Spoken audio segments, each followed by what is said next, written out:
Alléluia, peuple de Dieu, restez bénis dans le nom précieux de notre Seigneur Christ Jésus. Une fois encore, soyez les bienvenus dans l'atmosphère de la vérité et de la justice de la parole de Dieu à travers la puissance du Saint-Esprit. Ce matin, nous allons encore partager une vérité sur le chrétien qui porte des fruits, sur le chrétien qui porte des fruits. Alléluia. Prions. Père Dieu, 3 fois saint, nous te bénissons pour ton amour, pour ta fidélité, pour tes bienfaits dans nos vies, pour ta sécurité, l'intelligence, la sagesse, l'amour que tu nous prouves chaque jour dans nos vies.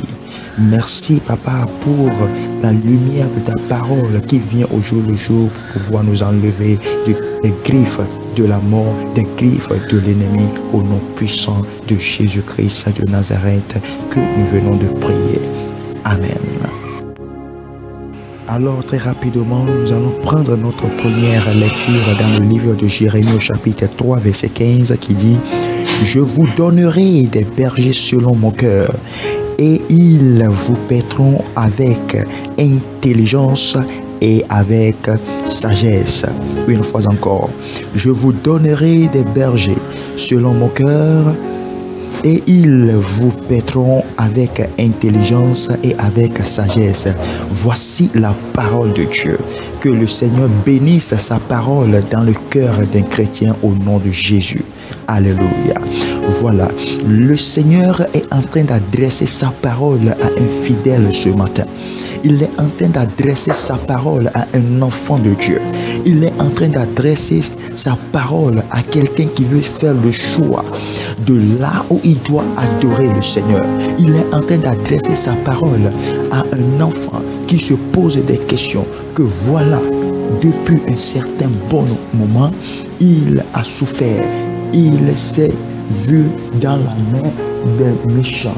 Il s'est trouvé dans la main de ceux-là qui sont des cambrioleurs.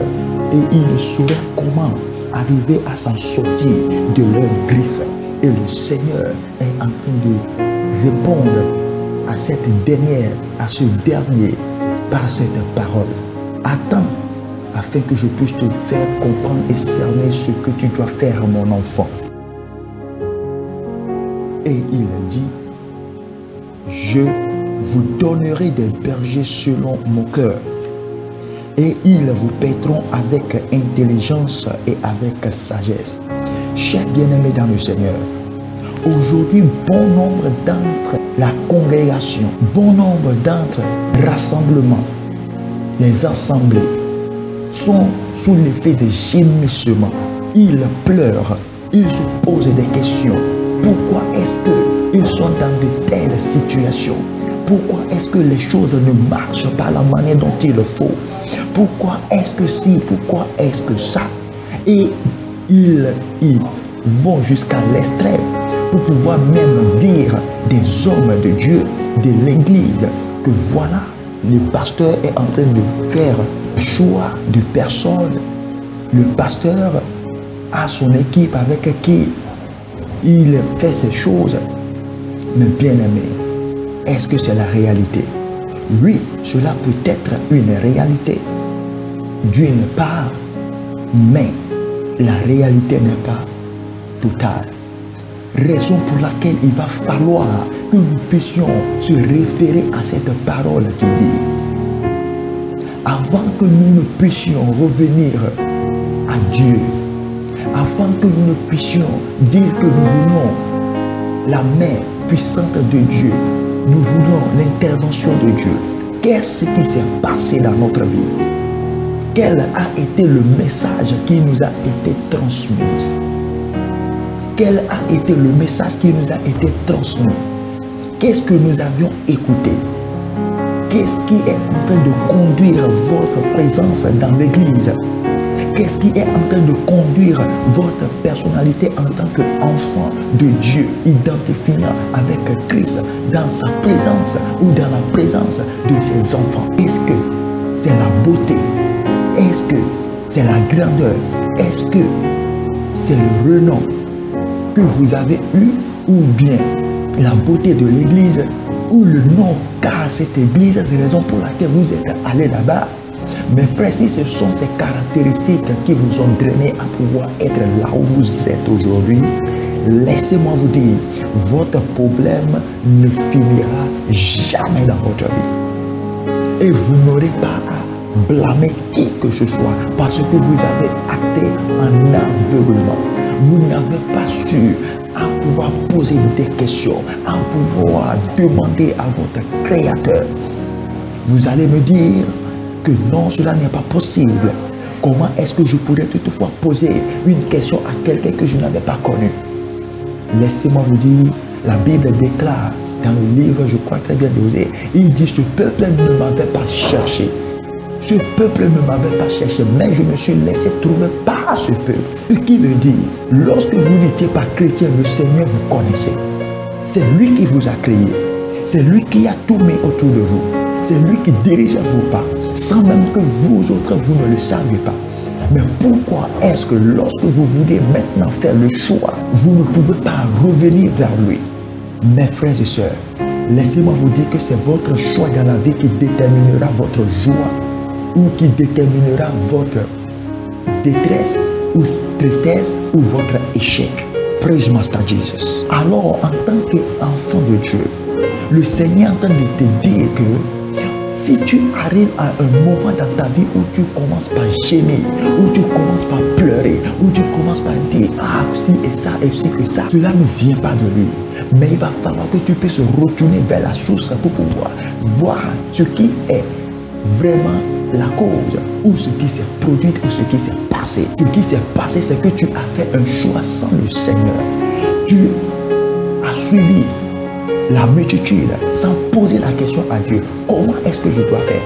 Et ceci est problème issu de beaucoup de personnes, y compris les hommes de Dieu, y compris les enfants de Dieu. Et nous sommes en train de faire les choses comme il le faut, sans que nous ne puissions demander à Dieu comment est-ce que je dois le faire, où est-ce que je dois le faire, avec qui je dois le faire, et d'autres instructions spirituelles qui peuvent instruire votre vie, qui peuvent protéger votre vie. Praise Master Jesus. La Bible dit, lorsque vous aurez à faire le bon choix, vous aurez à demander à Dieu. Vous ne demanderez pas à votre alentour, parce que votre alentour ne connaît pas ce qui se produit en réalité dans le règne spirituel. C'est du physique que eux ils voient et ils sont en train de contempler la musique. Ils sont en train de contempler les tambourins, tout ce qu'on joue, la musique. Praise Master Jesus. Mais le Seigneur n'est pas là-bas. Le Seigneur est en train de te dire que tu as fait un mauvais choix. Tu peux toutefois encore revenir afin que tu puisses porter des fruits. Si tu ne portes pas des fruits dans ta vie, ce qui veut dire qu'il y a quelque chose qui ne se produit pas bien. Alors laisse-moi te faire voir ce que le Seigneur dit dans le livre des Psaumes au chapitre 1 et verset 3. Alléluia. Il dit, il est comme un arbre planté près d'un courant d'eau qui donne son fruit en sa saison et dont le feuillage ne se flétrit point. Tout ce qu'il fait lui réussit. Alléluia. Ce qui veut dire, le Seigneur est en train de te dire en tant qu'un enfant de Dieu, lorsque tu vas faire un bon choix, lorsque tu ne vas pas te faire voir dans l'ensemble là où le Seigneur ne te dit pas que c'est là-bas que tu dois adorer. C'est vrai, tu as déjà fait le pas, mais le pas ne te produit pas. Ça fait déjà plus de 15 ans que tu es là-bas. Les choses ne font que rétrograder. Les choses ne font que empirer. Tu ne fais que payer la dîme, des dîmes, des dîmes, des dîmes. Et tu ne fais que payer et de faire des offrandes, des sacrifices pas mal. Mais la situation ne change pas. Mon frère, la Bible dit dans le Deutéronome, vous avez marché autour de cette montagne aussi longtemps. Mais la voie qui mène vers votre source, qui mène vers votre croissance, vous ne l'avez jamais emprunté. Alors je veux que vous puissiez tourner pour que vous puissiez recevoir quelque chose. Le Seigneur veut instruire son enfant. Notre Dieu n'aime pas voir, il n'aime pas voir ses enfants dans les peurs, dans les douleurs.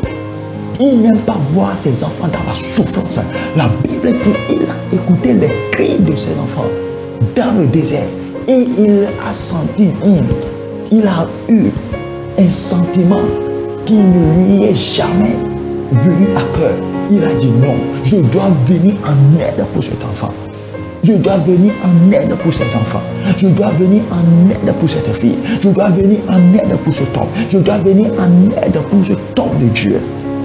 Frères et sœurs dans le Seigneur, il va falloir que vous puissiez vous positionner dans les perspectives de Dieu afin que vous puissiez bénéficier de la main puissante de Dieu dans votre vie sans être positionné dans le plan de Dieu, dans les voies de Dieu, dans les instructions de Dieu, dans les statuts de Dieu. Comment est-ce que vous pensez avoir des fruits? Aujourd'hui, les hommes de Dieu sont en train de vous dire, non, venez dans mon église. Ils sont en train de faire la publicité de leur église. Et je vous assure, Dieu n'est pas là-bas. Ils font la publicité de leur entreprise. Ils font la publicité de leur personnalité. Au lieu de vous introduire Christ qui va vous permettre de connaître ce que dit le Seigneur pour votre vie. Savoir comment distinguer la voix de Dieu, de savoir comment distinguer et faire un choix pour suivre le Seigneur, ça n'en est pas le cas. Vous serez choqués. Laissez-moi vous expliquer le pourquoi ces gens de choses sont en train d'arriver. Alléluia. C'est parce que celui-là qui leur a donné l'entreprise, afin qu'ils puissent gérer l'entreprise pour lui, ils se sont sentis que voilà, parce que la personne n'est pas avec eux. Donc ils peuvent toutefois traiter l'entreprise à la manière dont eux, ils le veulent. Chers bien-aimés dans le Seigneur, comment est-ce que vous autres, vous voulez adorer ce Dieu et permettre à la génération à venir de pouvoir savoir comment on adore ce Dieu? Vous voyez le pourquoi il y a des gémissements. Vous voyez le pourquoi il y a des cambriolages. Vous voyez le pourquoi il y a la prostitution. Vous voyez le pourquoi il y a la fornication au jour le jour dans les églises. Vous voyez le pourquoi il y a toujours le mensonge dans l'église. C'est parce qu'il n'y a pas une information adéquate qui doit transformer la vie. On prêche ce que nous voulions prêcher à cause de nos honneurs et non l'honneur de Christ. Alors, une telle personne qui se situe dans cette église d'un pasteur X qui se comporte de la sorte, imaginez-vous, frères et sœurs, ce que ce fidèle pourra toutefois enseigner ou donner comme conseil à quelqu'un qui est troublé dans la vie, qui ne sait comment faire et qui demande d'après une instruction. Là où elle peut adorer que le Seigneur Dieu Tout-Puissant puisse intervenir dans sa vie. Il ferait un faux pas et il entrerait là où il y a la joie. Le premier jour, il va écouter des messages qui vont égayer son cœur. Il va dire, ah, le Seigneur est là. Le second jour, il continue avec des danses et autre chose. Avant qu'il ne puisse le savoir, cela va paraître comme les choses sont en train de marcher. Mais les choses sont en train de régresser. Mes frères et sœurs dans le Seigneur n'est pas quelqu'un qui ne sait pas ce qu'il fait dans nos vies. Il connaît tout, il a tout planifié et il nous a mis là-dedans. Le jeu est déjà fini, le jeu est déjà terminé. Nous autres, nous sommes en train seulement que d'acter. Mes frères et sœurs, pourquoi ne pas chercher à comprendre, à cerner, à pouvoir voir l'image parfaite que le Seigneur a établie avant le commencement et suivre cela? Cher fidèle, pourquoi ne pas chercher à comprendre? Parce que tu as vécu avant d'exister. Pose-toi la question. Qu'est-ce que je dois faire? Comment est-ce que je dois faire? Où est-ce que je dois faire la chose? Afin que la chose puisse fleurir, être fructifiée, productive. Nom puissant de Jésus-Christ de Nazareth. Tu ne sais pas si quelqu'un est en train de m'écouter. La Bible dit, tu serais comme une plante qui est plantée près d'un courant d'eau. Imagine. Si votre vie est plantée près d'un courant d'eau, il ne parle de là où il parle de nom. Alléluia. Et s'il parle de courant d'eau, il parle de là où il y a l'abondance de vie, là où il y a la parole vivante. La parole qui va te dire que voilà ce que tu fais n'est pas bon. La parole qui va te dire, qui va t'avertir, qui va t'instruire, qui va te dire que c'est comme ça qu'on marche avec Dieu. Tu veux l'abondance dans ta vie, tu veux la productivité dans ta vie, tu veux la fécondité, tu veux la croissance spirituelle, tu veux l'élévation, tu veux la renommée, tu veux une vie spirituelle d'aisance. Il y a des principes à suivre. Personne ne peut briser les principes pour pouvoir être à la tête dans ce royaume. Dans ce royaume, si tu veux devenir ou être au sommet, Tu veux devenir un grand, il va falloir que tu puisses passer par le tunnel. Vivre le processus et arriver au sommet. Alors, j'implore tout et chacun de nous à faire un rétrospectif de sa personnalité, de sa vie, de sa personne, à demander à Dieu, est-ce que je suis dans la bonne voie? Est-ce que je suis dans la bonne voie? De ces gens qui sont en train d'écouter ma voix maintenant, votre cœur est brisé, vous ne savez quoi faire. Lorsque vous nous attendez maintenant, votre cœur est vraiment dans l'angoisse. Vous êtes parti même jusqu'à déclarer des choses et vous êtes en train de dire que oh, vous voulez quitter même là où vous êtes, vous voulez quitter l'église là, vous voulez quitter tout et chacun. Frères et sœurs, vous faites un mauvais choix. Mais vous pouvez toutefois aussi revenir vers le Seigneur, lui poser la question, qu'est-ce que je dois faire? Il va vous le dire. Alléluia. Car lorsque votre vie serait près du courant d'eau du Seigneur, rien ne vous manquera. Vous n'aurez plus à être dans le manque. Vous aurez à porter des fruits. Lorsque vous aurez à écouter les paroles que le Seigneur lui-même veut que vous puissiez écouter, il va vous faire fleurir. Il va vous faire avancer. Il va vous faire monter sur des lieux élevés. Il va vous faire voir sa gloire. Ce que vous recherchez et que vous n'avez jamais vu ni atteint, vous les aurez et vous direz que vraiment, le Seigneur, il est Seigneur. Alors, chers frères et sœurs dans le Seigneur, voyons une autre écriture, toujours dans le livre de Jérémie au chapitre 11, verset 14. Et voir ce que dit le Seigneur encore à nous qui sommes son peuple. Alléluia.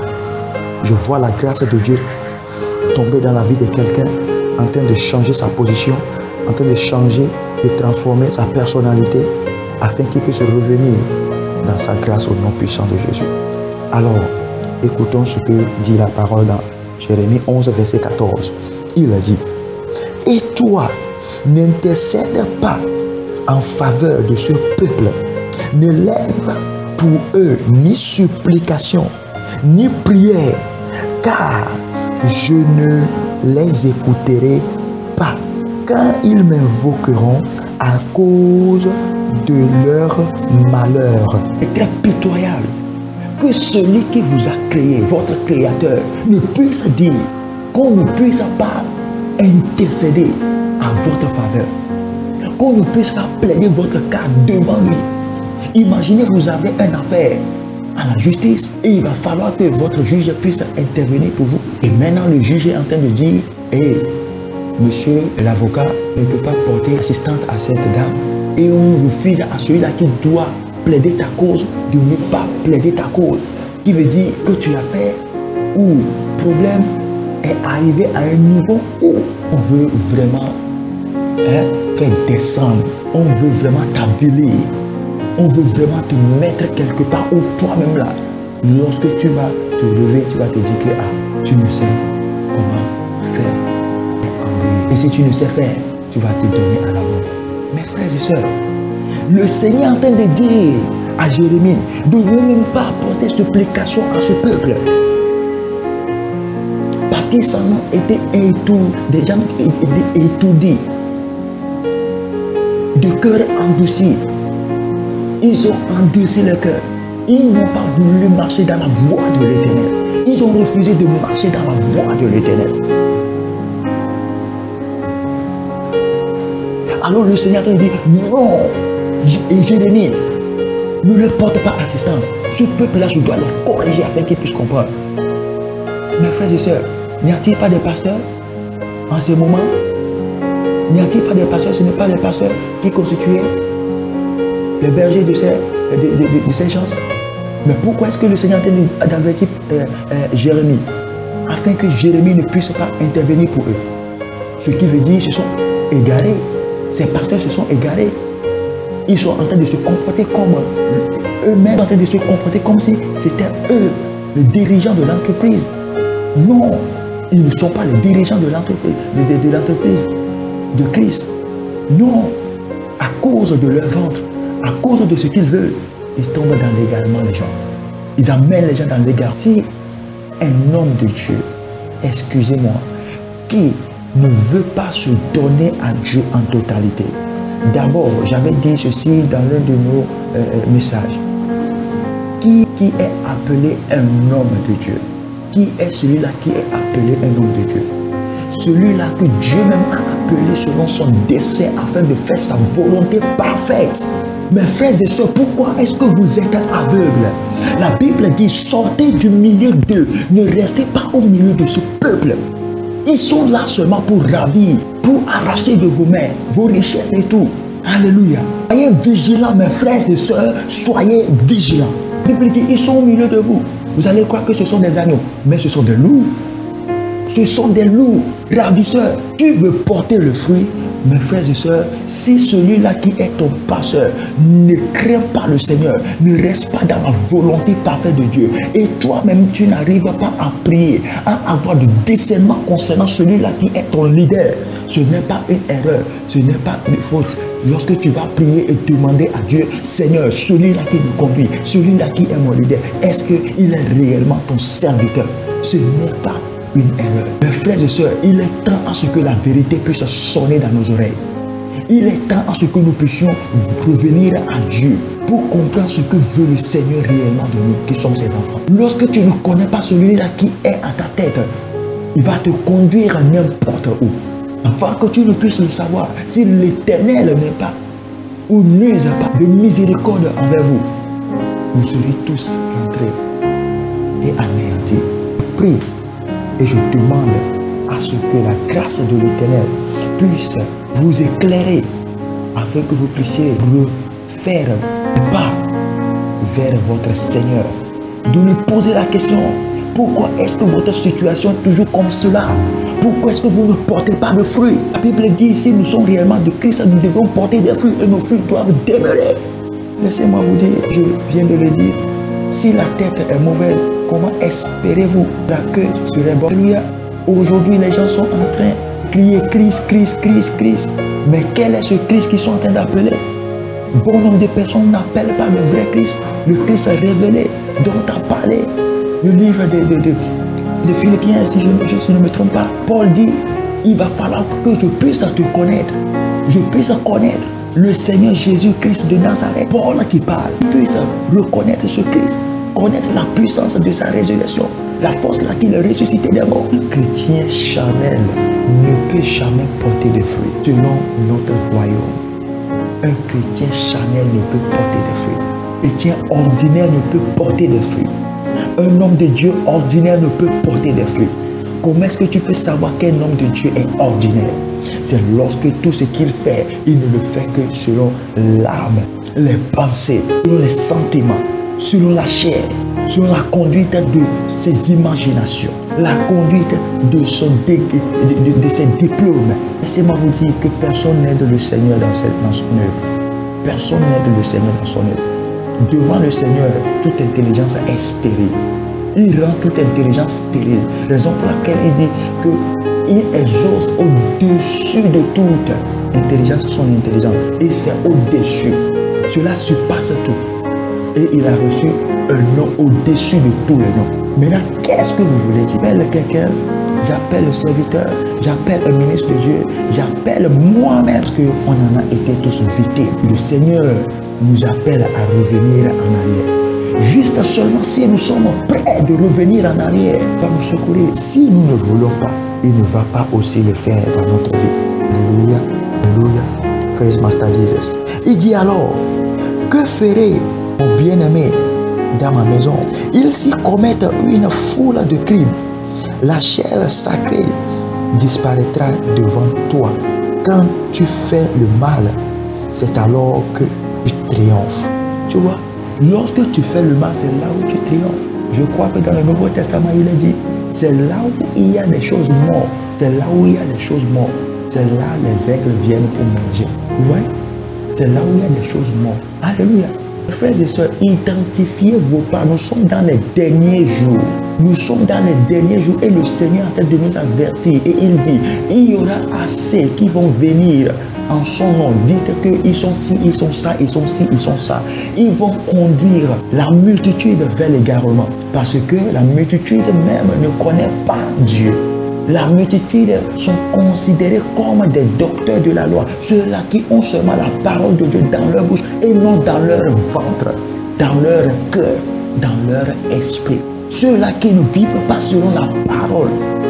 Mon frère, tu n'es pas une plante qui est plantée. Tu n'es pas une arbre qui est planté près d'un courant d'eau. Lorsqu'il y aura des problèmes, tu seras desséché. Alléluia. Le Seigneur est en train d'avertir. Il est en train d'appeler. Il est en train de dire revenez. Les enfants, revenez. En Jérémie 11, le verset 17, il dit quelque chose. L'Éternel des armées qui t'a planté appelle à toi le malheur à cause de la méchanceté de la maison d'Israël, de la maison de Juda, qui ont agi pour mériter en offrant de l'encens à Baal. Aujourd'hui, c'est ce que nous faisons dans les églises. On offre de l'encens à Baal sans le savoir. Nous allons transformer l'église de Dieu en la maison de Baal. Et les hommes de Dieu, nous n'avons pas la bouche pour parler. Nous ne pouvons pas dire aux fidèles, non, ce que vous vous amenez à l'église, la manière dont vous vous comportez, ce n'est pas bon. Pourquoi?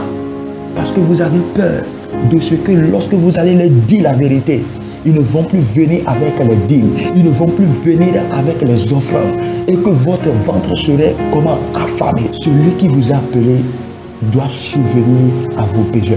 Celui qui vous a appelé doit subvenir à vos besoins. Et il va falloir que vous puissiez dire la vérité aux membres, aux fidèles et à toute personne.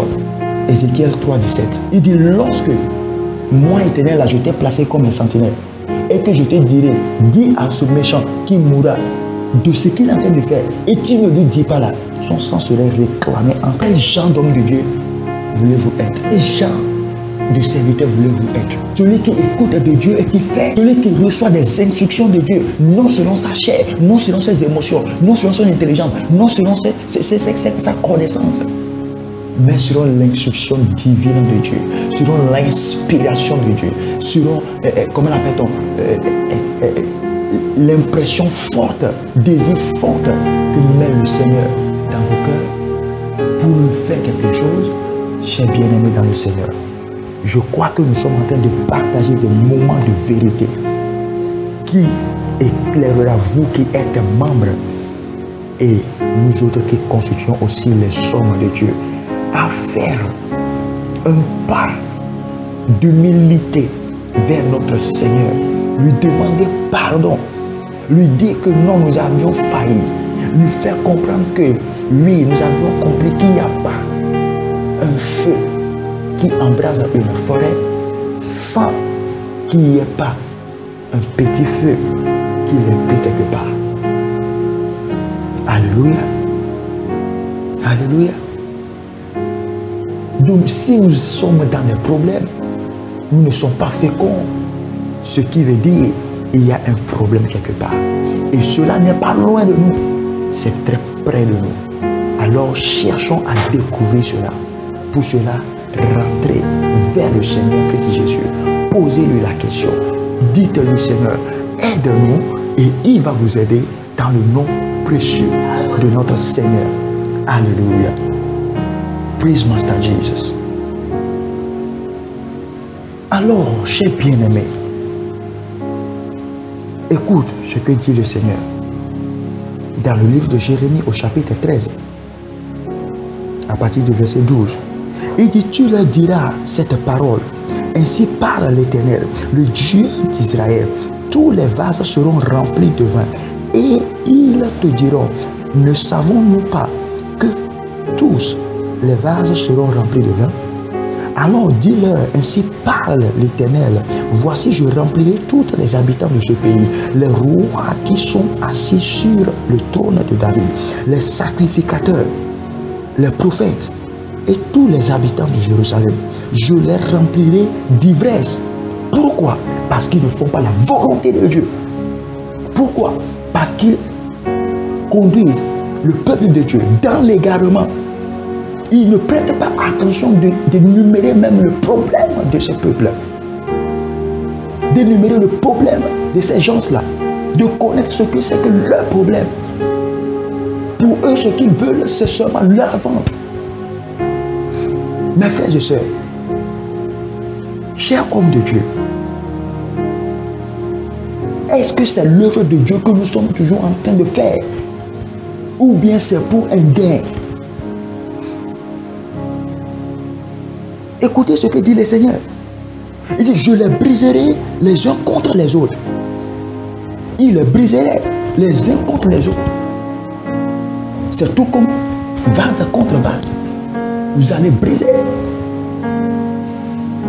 Vous serez brisé. Il prend monsieur X et monsieur Y, il les colle. C'est ce qui se produit aujourd'hui dans l'église. C'est ce qui se produit aujourd'hui dans les communautés. Vous voyez l'église A et l'église B qui se confrontent au jour le jour. Pourquoi est-ce que tu as créé ton église à côté de mon église? Pourquoi est-ce que tu as créé ton église à côté de ma maison? Il y a des confrontations par-ci par-là. C'est parce qu'il n'y a pas la volonté de Dieu. Dieu ne t'a pas ordonné de faire une telle chose. Cher homme de Dieu, vaut mieux d'être appelé et d'être humble, d'écouter les instructions de Dieu et de faire ce que Dieu te demande de faire, afin que tu puisses porter de fruits. Parce que à ce que toi tu puisses porter de fruits, c'est entre les mains de Dieu. C'est lui qui connaît le nombre de membres que tu dois avoir. C'est lui qui connaît le nombre de fidèles que tu dois posséder. C'est lui qui connaît tout ce qu'il faut. Car c'est lui qui t'a créé et il t'a formé. Il a tout créé, tout autour de toi, afin que cela soit manifesté pour sa gloire, non pour ta gloire. Aujourd'hui, ton église souffre, c'est parce que tu n'es pas dans la volonté de Dieu. C'est parce que tu ne fais pas ce que dit le Seigneur. Il est écrit dans la parole de Dieu que tu porterais ton fruit chaque saison.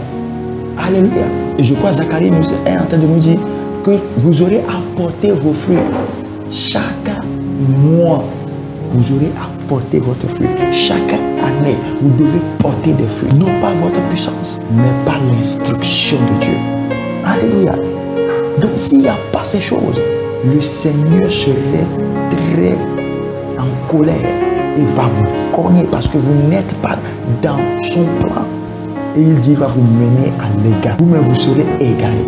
Mais vous qui constituez les fidèles, si vous n'êtes pas connectés au ciel, vous rentrerez dans ces assemblées et votre vie serait déchue. Si l'homme pouvait être en contact avec un homme qui est de mauvais esprit et que tout ce qu'il possède puisse revenir en ruine, ce serait le cas lorsque l'Éternel Dieu des armées quitte un homme de Dieu qui se dit être appelé en premier lieu et qui ne sait même pas que le Seigneur Jésus lui est quitté fort longtemps et que vous habitez, vous cohabitez avec lui.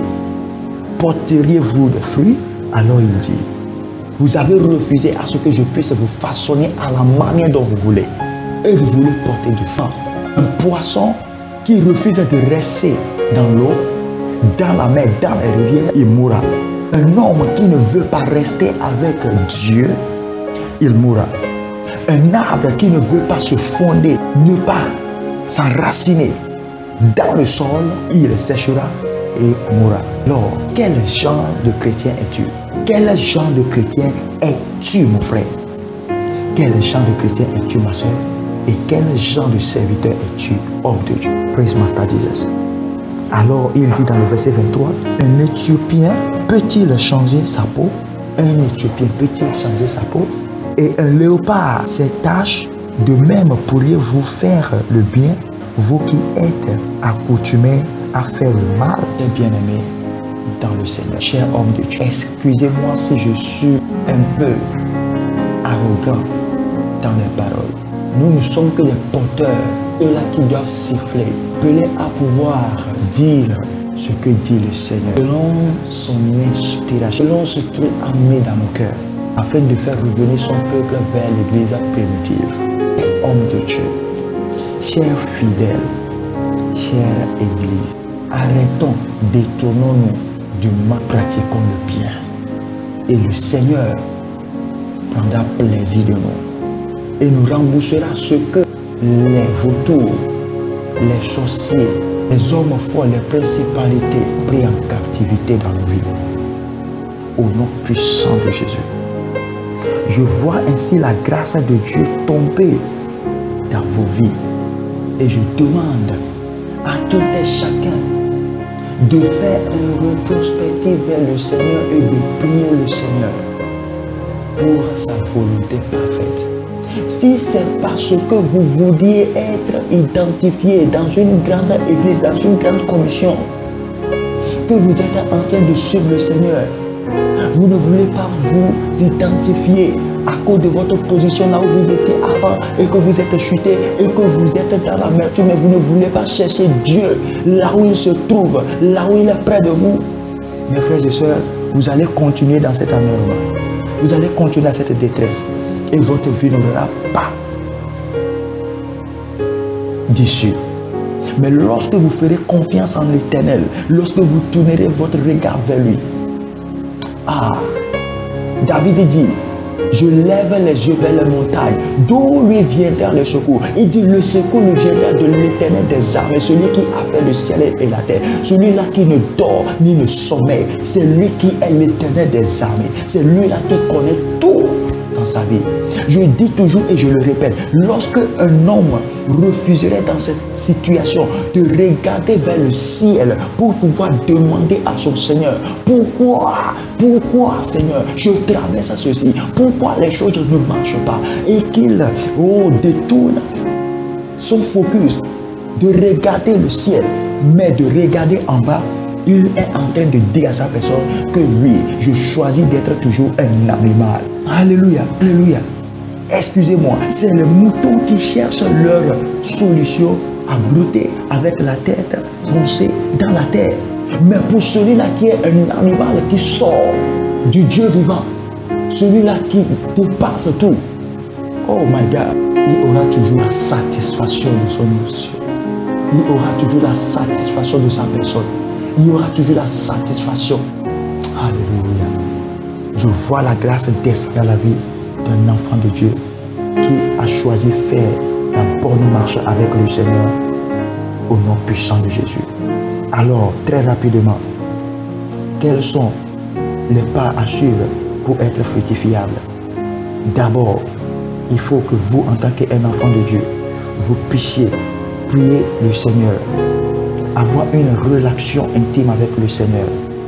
Cherchez à développer une relation intime avec lui.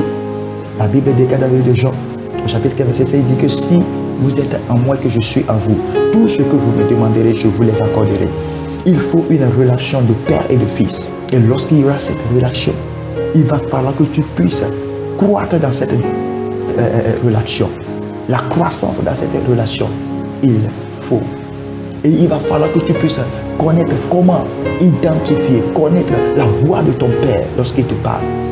Et connaître la voix de ton Père lorsqu'il te dit que fais ci et fais ça. Suis les instructions, tu dois y arriver à le faire. Restez bénis au nom puissant de Jésus-Christ de Nazareth. Amen. Amen. Nous venons de partager un moment de vérité de la parole de Dieu. Chers bien-aimés, prions.